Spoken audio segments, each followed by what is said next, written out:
November 12, 1942. Kasserine Pass, Tunisia.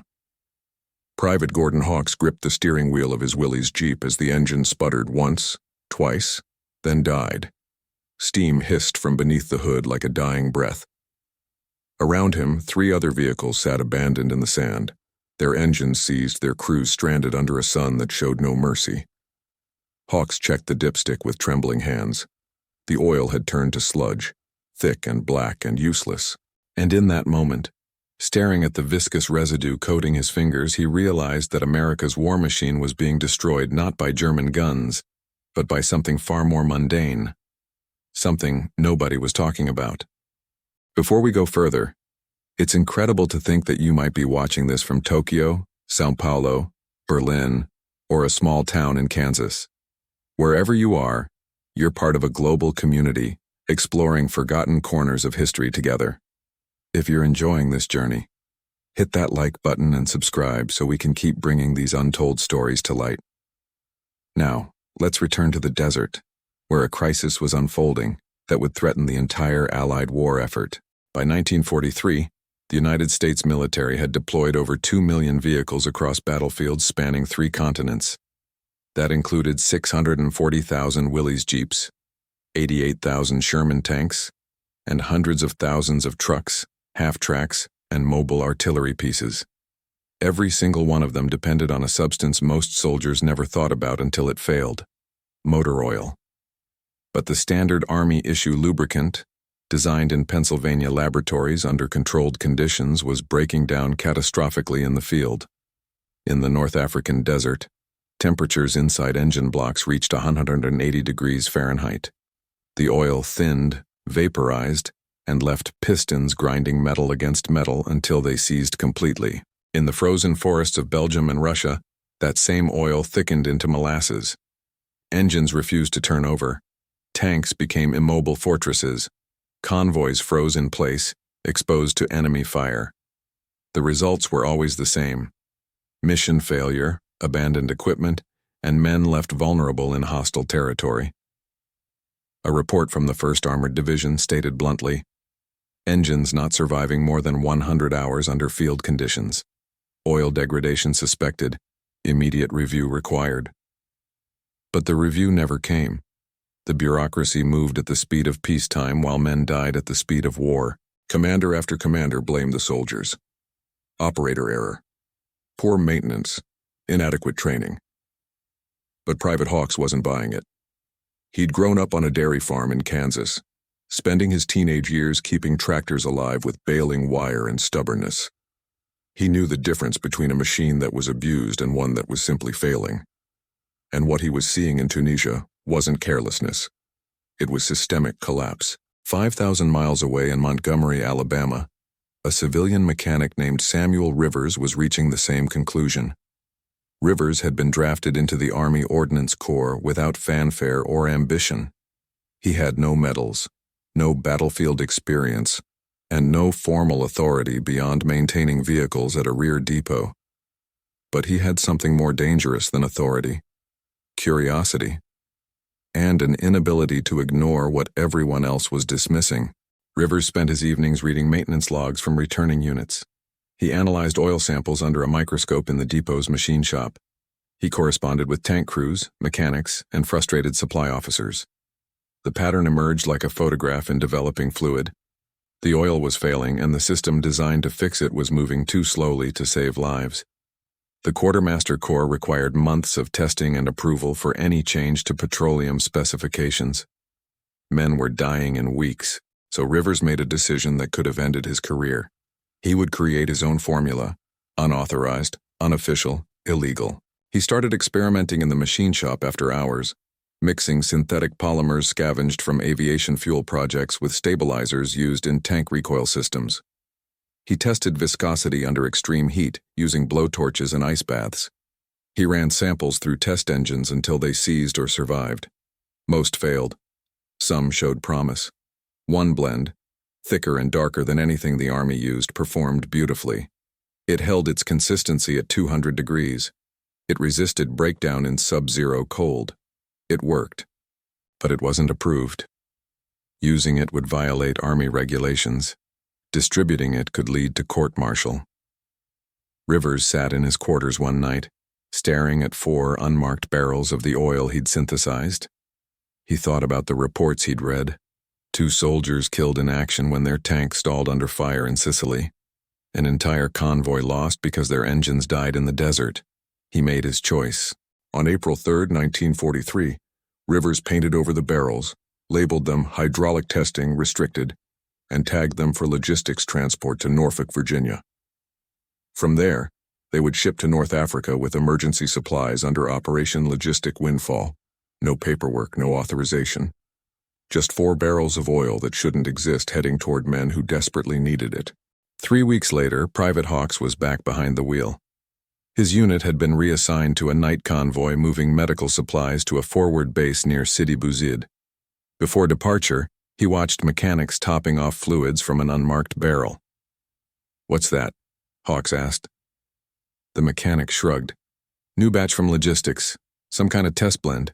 Just shut up and drive." It was the first time in months that Hawks's Jeep didn't whine when starting up in the heat. As the convoy pushed into the desert, other vehicles began failing with predictable regularity. One truck lost oil pressure at 15 miles. Another started smoking at 20. But Hawks's Jeep kept going. The engine temperature stayed stable. The transmission shifted smoothly. For the first time since landing in North Africa, he wasn't waiting for disaster. He was just driving. The convoy completed its mission without a single mechanical loss. The commander made a note in his after-action report. Unit 42 delivered full cargo with 0 breakdowns. Recommend expansion of unusual lubricant supply. That report eventually made its way back to Samuel Rivers. He read it 3 times, barely breathing. No medals, no recognition. But somewhere in Tunisia, men had completed their mission and lived to see morning. Because of oil that wasn't supposed to exist, Rivers didn't stop.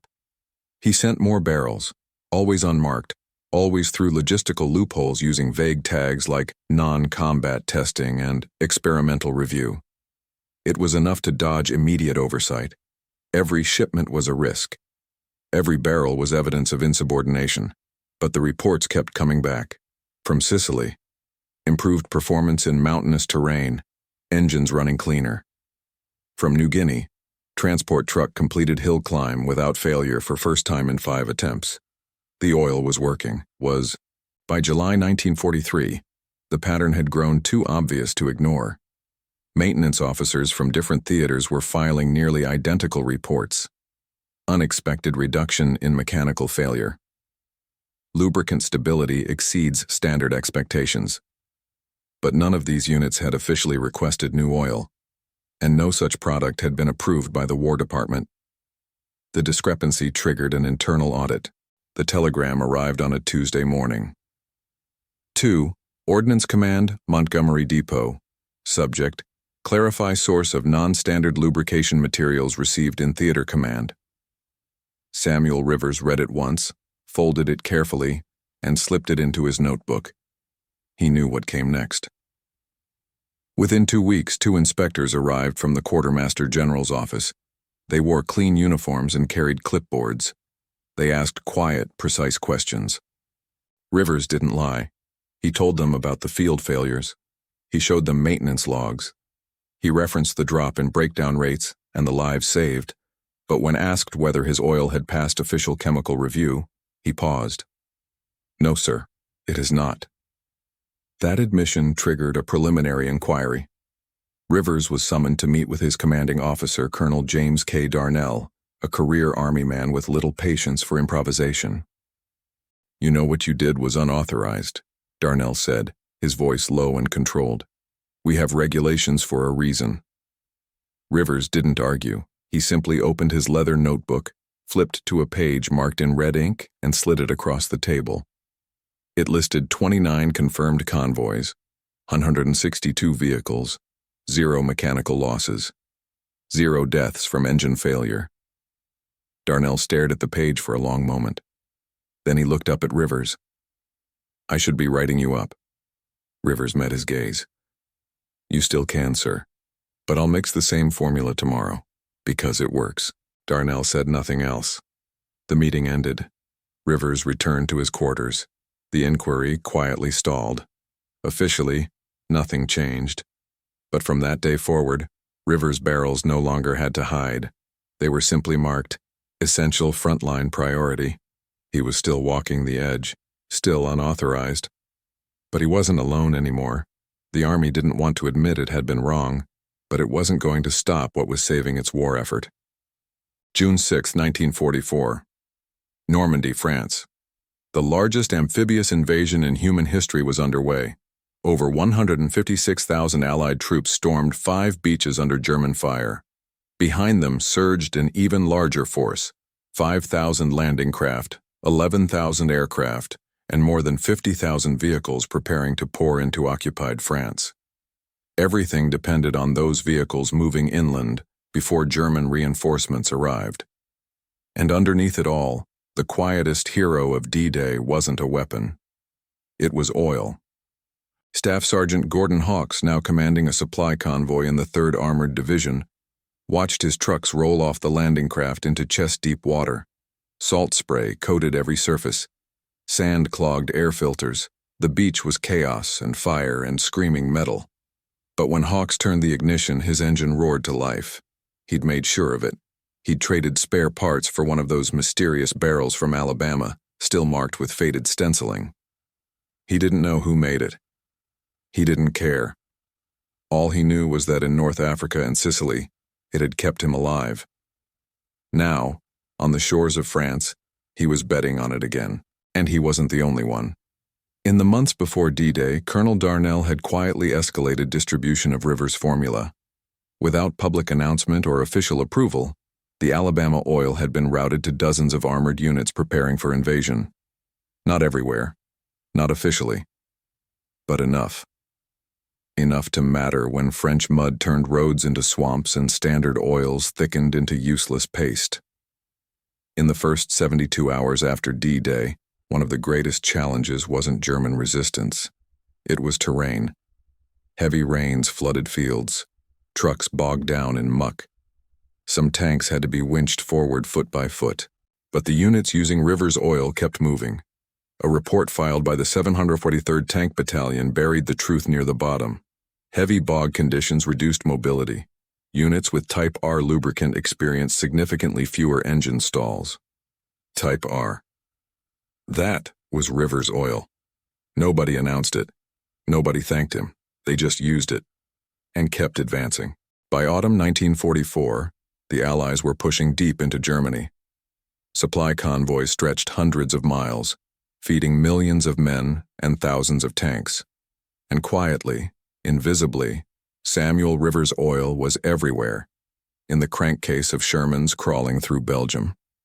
In the engines of ambulances racing through bombed villages, in the hearts of mechanics who didn't ask where it came from, only where they could get more. At a repair station near Liège, a sergeant flipped through October maintenance logs. One line stood out. Company B, 27 vehicles operational, 0 engine failures, all running Alabama blend. Alabama blend. It wasn't an official term, but everyone knew what it meant. It meant the machine kept going when it should have stopped. It meant a truck reached the front before the wounded bled out. It meant survival. Between mid-1943 and the end of 1944, engine failure rates in frontline units using Rivers' formula dropped by over 40%.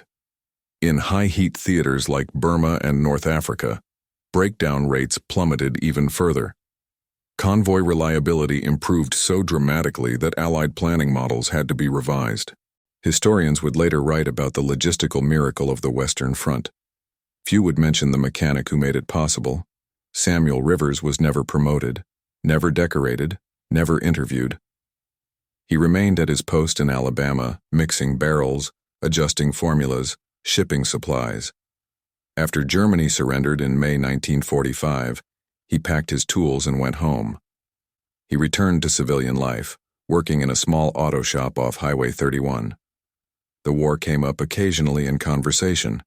He rarely discussed his role. The blend he developed was quietly absorbed into post-war military lubricant standards. By the late 1940s, Major manufacturers began adopting similar synthetic compounds, citing wartime field testing as inspiration. Rivers' name was never attached, and maybe that was the point, because what mattered wasn't who got credit, it was what got done. World War II was won by millions of acts of courage, sacrifice, and ingenuity. Most of them will never be remembered. Most of the people who made victory possible will never be known. But every convoy that reached the front, every tank that advanced, every wounded soldier who made it to a field hospital, rested on machines that didn't break down. And someone made sure they didn't. Not with speeches or strategies, but with grease-stained hands and quiet determination. Samuel Rivers saw a problem everyone else ignored. He acted when the system moved too slowly. He risked his career because lives mattered more than regulations. That's not heroism in the traditional sense, it's something quieter, something rarer. It's the willingness to do what needs doing, even when no one's watching, even when there's no reward, even when history might never know your name. Because in the end, wars aren't won by generals alone. They're won by mechanics who refuse to let engines fail, by supply clerks who rewrote shipments, by cooks who keep soldiers fed, and medics who keep them alive. They're won by ordinary people who see what's broken and fix it. Gordon Hawks survived the war. He returned to Kansas, married, raised 3 children, and ran the family farm until he died in 1989. In a box of his personal effects, his daughter found a small notebook. Inside were dates, locations, and a single line repeated across multiple pages. Engine held. Made it through. He never knew the name Samuel Rivers, but he owed him his life. And so did countless others. Soldiers who made it home, families who weren't shattered, futures that weren't erased, all because one man in Alabama refused to accept that the system knew best. All because he chose action over permission, legacy over recognition, lives over protocol. Think about what that really means. Every soldier who survived because his Jeep didn't stall in enemy territory went on to live a life. He came home, kissed his wife, held his children, built a career, grew old. Those children had children. Those grandchildren had their own families. One working engine in Tunisia in 1943 didn't just save one man. It created entire lineages of people who exist today because Samuel Rivers mixed oil in a shed when no one was looking. Multiply that across thousands of vehicles, tens of thousands of missions, hundreds of thousands of miles driven through deserts and mud and snow. How many lives touched? How many futures preserved? The mathematics of quiet heroism are staggering. We build monuments to generals who commanded armies. We remember the pilots who flew the missions and the infantry who took the beaches. But we forget the mechanics who ensured the planes could fly and the landing craft could deliver their cargo. We forget the supply clerks who rerouted shipments through chaos, the cooks who kept morale alive with hot meals, the medics who worked through exhaustion, the engineers who built bridges under fire, the radio men who maintained communications, the truck drivers who hauled ammunition through the night. Every single one of them was essential. Every single one made victory possible. And most of their names are lost to time. Samuel Rivers never wanted recognition. He didn't write memoirs or give speeches. He didn't seek parades or medals. He just wanted engines to work and soldiers to live. That kind of humility is almost incomprehensible in our age of self-promotion and personal brands. But it was common then. An entire generation understood that the work mattered more than the credit, that results mattered more than recognition. The next time you see a machine running smoothly, think about the people who made that possible. The ones who tightened bolts, changed fluids, noticed the warning signs. The ones who stayed late, worked weekends, double-checked their work even when exhausted. The ones who saw problems and fixed them without asking for applause. The ones who never made headlines but made everything else possible. History doesn't often remember them, but maybe it should. Because without them, there would be no history to remember at all.